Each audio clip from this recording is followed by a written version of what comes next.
Affaire du petit Émy, l'enfant de 2 ans confondu avec un autre. Ces 2 témoins du Haut-Vernay qui ont pu se tromper.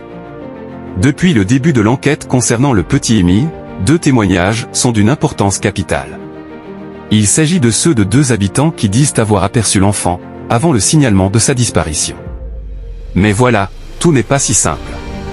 Voilà encore une question qui pourrait bouleverser l'enquête.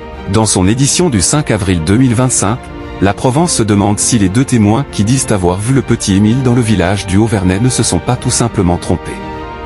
Depuis le début de l'affaire, qui a commencé le 8 juillet 2023, 2 voisins de la famille Vedovini ont certifié avoir vu Émile dans la rue principale du hameau. Mais l'hypothèse d'une confusion ne serait pas à écarter, écrivent nos confrères. Une possibilité qui remettrait beaucoup de choses en cause. À la fin du mois de mars, 17 personnes dont 10 membres de la famille du petit Émile ont été convoquées par les juges d'instruction lors de la mise en situation organisée au Haut-Vernay. Des personnages clés dans l'enquête puisque tout était présent le jour de la disparition du garçonnet.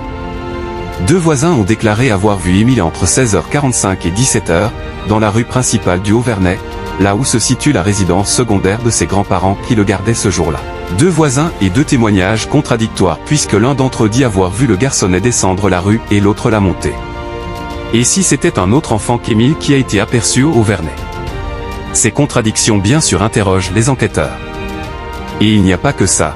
Que cet enfant monte ou descende la rue est une chose, mais selon la Provence, il faut aussi se demander s'il s'agissait tout simplement du petit Émile. Après tout, sont-ils sûrs d'avoir parfaitement identifié un enfant âgé de 2 ans et demi qui revenait dans le village, 1 an après y avoir séjourné lors des précédentes vacances d'été?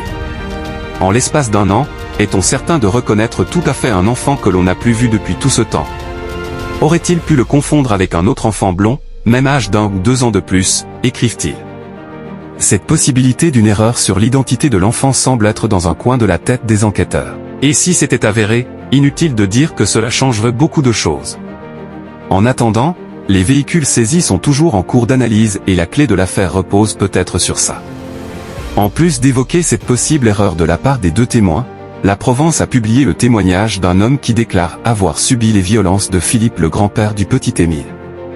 Des faits qui remontent à son enfance.